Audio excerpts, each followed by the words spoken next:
All right, we begin with some breaking news just coming in. Russia has tested a new nuclear-capable, nuclear-powered cruise missile named the WW3. According to Russia's top general, the missile traveled 14,000 kilometers and was in the air for about 15 hours.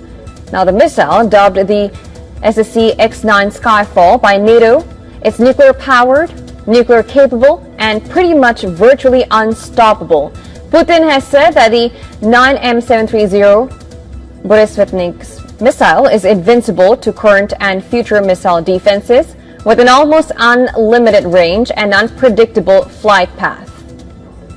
Now, this missile is a ground-launched, low-flying missile. Its erratic flight path and endurance makes it nearly impossible to intercept, effectively rendering current defense systems obsolete. Now, the Russian missile is said to have a massive range of 22,000 kilometers, which is unlike conventional missiles that usually rely on chemical fuel. This behemoth is powered by a compact nuclear reactor. Now, that means almost infinite range. It can circle the globe, evade radar, and strike from unpredictable angles. Though subsonic, its unpredictability and global reach, flying circular paths to bypass entire continents of defense is what makes it a nightmare scenario for Western military planners. Now, the crucial tests are complete. The Western experts have found that the missile had failed in previous tests. With nuclear rhetoric rising and arms control talks frozen, the successful missile test signals one thing clearly: that the nuclear race is back, and it's faster, stealthier, and far deadlier than it was before.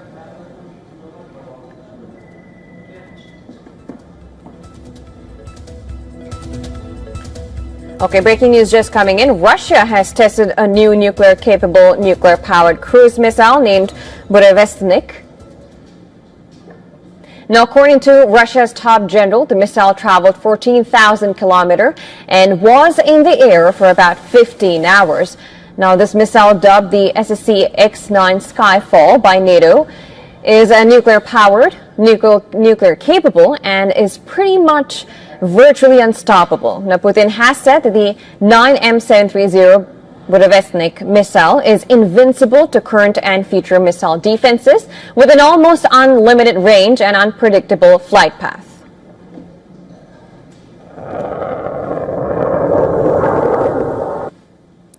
Three, two, one, launch.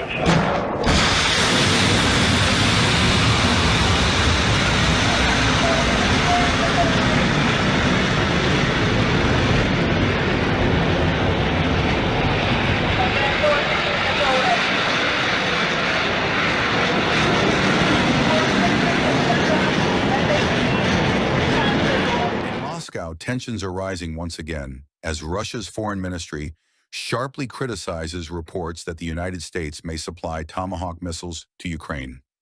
Foreign Ministry spokeswoman Maria Zakharova, speaking on Saturday, said that sending more weapons to Kyiv will not help achieve any settlement in the ongoing conflict.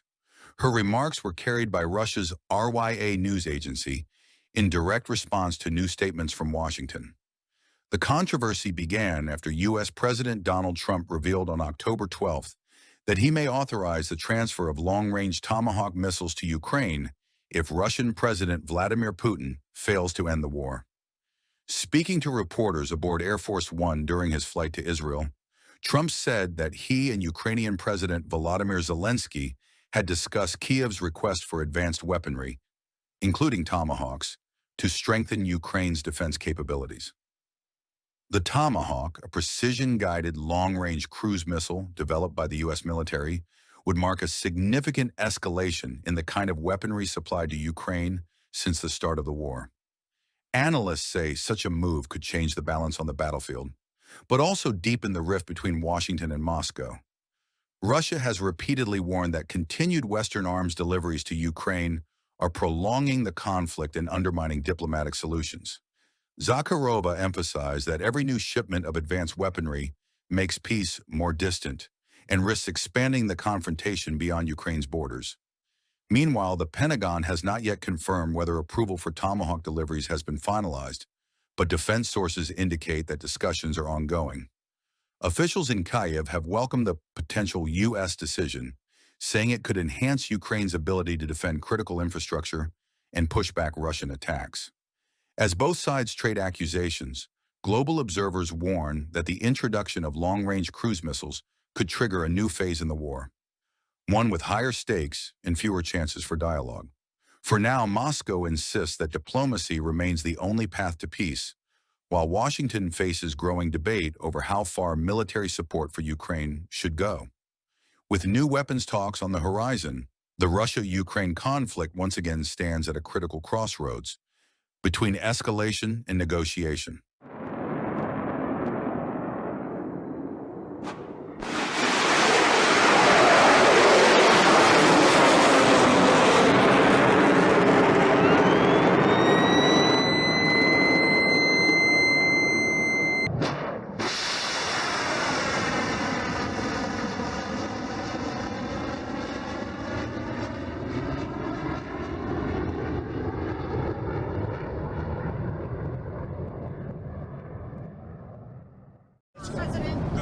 Russia said this week that they've tested a new missile that can go more than 8,000 miles.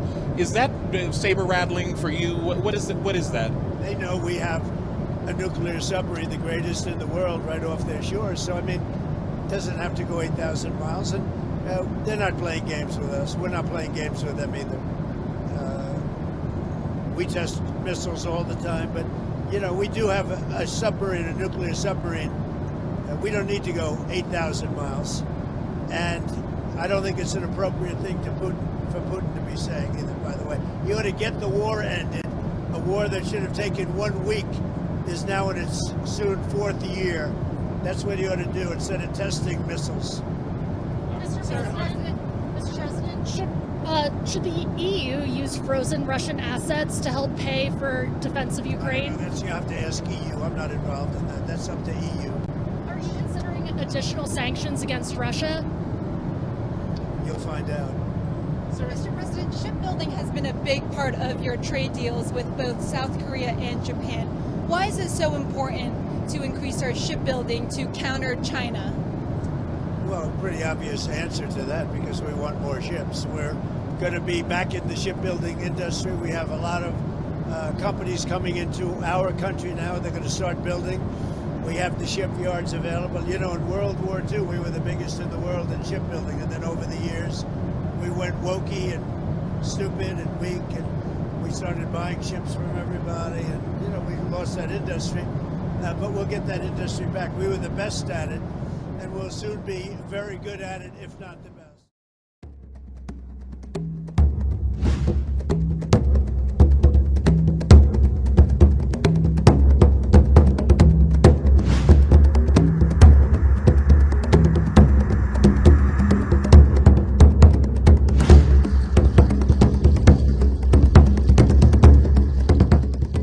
Just yesterday, there was another test of a future weapons system, and that's an unmanned submarine, Poseidon unmanned submarine, with a nuclear power plant. So for the first time, we managed not only to launch it from a carrier submarine, but to start its nuclear power plant, which powered this vessel, underwater vessel, for a certain period of time. This is a huge breakthrough as well.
con el gobierno de Rusia para todos los temas, porque tenemos muchos temas en desarrollo. Te lo decía ahora caminando. Correcto.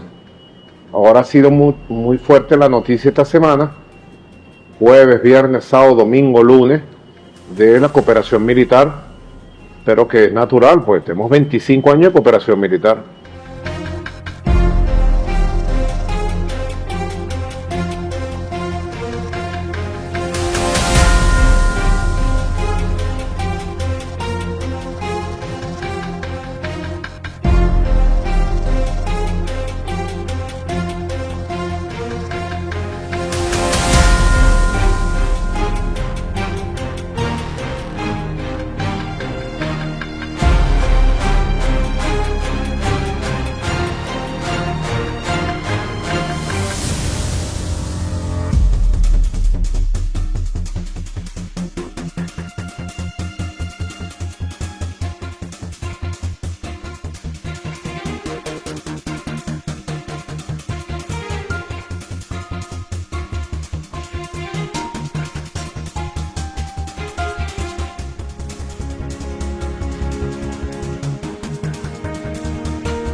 It requires thorough preparation and meticulous work on all aspects. Neither the first nor the second condition for organizing this meeting has been ensured at present. Foreign ministries are actively engaged in everything related to the substance of this kind of contact. The main thing for us at this stage is to ensure that the framework the presidents outlined when they met in Anchorage in mid-August is filled with real substance. The New START treaty has already been extended. It was extended for 5 years. The treaty does not provide for further extension for any period. That's one thing. The other thing is that we have suspended the treaty. We have put forward an initiative, a proposal to the Americans to adhere to the basic quantitative limits for another year after the treaty expires, provided that the United States refrains from destabilizing steps in the strategic area. In other words, extending the treaty is out of the question. There is no room for that at present. We are pleased with this positive development in the Belarusian, a Union State member, air services sector. Even before this decision was made, we had quite definitely and firmly raised with the Americans the question of resuming direct flights. How they will resolve their internal problems related to this, sanctions and whatnot, you should ask them. But we are in favor of resuming direct flights between Russia and the US. Unfortunately, we have not yet managed to achieve progress, but we are not removing the issue from the agenda and will continue to work on it. Contacts are ongoing. We are not hiding that. The agenda is extensive, with security issues being at the forefront. We are in close contact with Caracas on all matters. Specialists responsible for our cooperation are working in various departments. We are keeping all communication channels open. We stand with Venezuela. We believe that the ill-founded US military buildup in the Southern Caribbean and beyond is fueling tensions. No one but the US is to blame for this. Venezuela is doing everything it can to stop drug trafficking in the region. In this case, we refer to the relevant reports of the United Nations Office on Drugs and Crime. The State Department actually acknowledged at an earlier stage that the so-called drug cartels we are talking about do not really exist in Venezuela. Yes, Carthage must be destroyed. Our property must be returned. This is an irrevocable demand. They should be ashamed. They took state property protected by diplomatic immunity and refused to return it. Well, it is time to finally admit that this is not just a gross mistake, but a gross violation of all existing norms in this area. This situation must be rectified.